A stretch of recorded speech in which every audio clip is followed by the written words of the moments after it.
एक समय की बात है, अमरपुर नामक एक नगर में अमीर साहूकार रहता था। उसके कोई संतान नहीं थी, जिस कारण वो बहुत दुखी रहता था। संतान प्राप्ति के लिए वो हर सोमवार व्रत कर भोलेनाथ की पूजा किया करता था।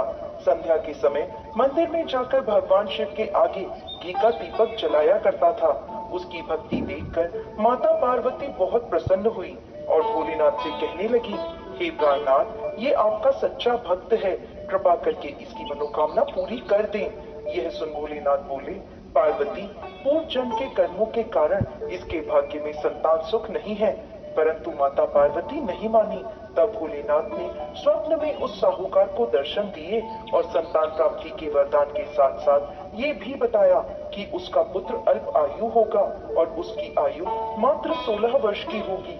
यह सुनकर साहूकार प्रसन्न तो हुआ, परंतु साथ ही साथ चिंतित भी हो गया। ये सारी बात उसने अपनी पत्नी को भी बता दी। पुत्र के अल्प आयु होने की बात जानकर साहूकार की पत्नी भी बहुत दुखी हुई, लेकिन साहूकार ने अपने सोमवार के व्रत का नियम नहीं छोड़ा। कुछ समय बाद साहूकार के घर में एक सुंदर पुत्र रत्न पैदा हुआ, जिसका नाम उन्होंने अमर रखा।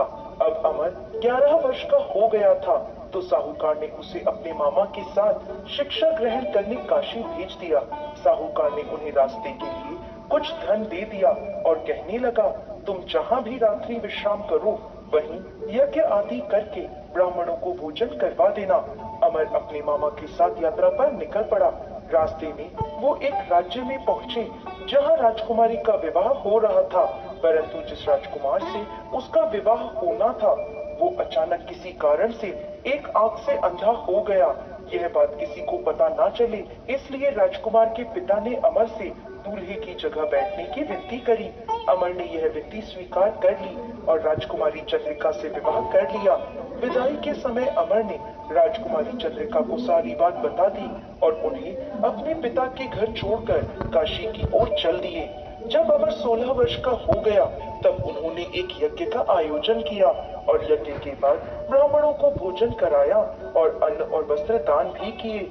उसी रात्रि निद्रा में अमर की मृत्यु हो गई। उसके मामा जोर जोर से रोने लगे। उनका विलाप सुनकर भोलेनाथ और माता पार्वती वहां आ पहुँचे। अमर के मामा का विलाप देखकर माता पार्वती भोलेनाथ से बोली, प्रभु, इस व्यक्ति के कष्ट को दूर कीजिए। तब भोलेनाथ बोले, पार्वती, ये वही साहूकार का बालक है जिसे 16 वर्ष तक जीवित रहने का वरदान मिला था। तब माता पार्वती ने भोलेनाथ से कहा, हे प्राणनाथ, इसके पिता 16 वर्ष से सोमवार का व्रत करते हुए आपको भोग लगाकर दीप प्रज्वलित करते हैं, कृपा कर उनके दुख दूर कीजिए। माता पार्वती की ऐसी प्रार्थना सुन भोलेनाथ ने अमर को जीवन वरदान दे दिया। वरदान प्राप्त होते ही अमर जीवित हो गया। स्वस्थ होते ही वो अपने नगर की ओर वापस लौट चला। तब रास्ते में वह राजकुमारी चंद्रिका के पास आ पहुंचा। वहां के राजा और राजकुमारी चंद्रिका ने अमर को पहचान लिया। राजा ने राजकुमारी चंद्रिका को अमर के साथ उसके घर की ओर विदा किया। वहीं दूसरी ओर साहूकार और साहूकारनी यह जानते थे कि 16 वर्ष की आयु में उनके पुत्र की मृत्यु निश्चित है। इस कारण वो बहुत दुखी थे और कष्ट में अपना जीवन बिता रहे थे। तभी उनका पुत्र अमर राजकुमारी चंद्रिका के साथ घर पहुंच गया। अमर को अपनी नवविवाहित पत्नी के साथ देखकर साहूकार और साहूकारनी बहुत प्रसन्न हुए। उसी रात भोलेनाथ ने साहूकार को स्वप्न में दर्शन दिए और कहने लगे, हे साहूकार, तुम्हारे सोमवार के व्रत से प्रसन्न होकर मैं तुम्हारे पुत्र को लंबी आयु प्रदान कर रहा हूँ।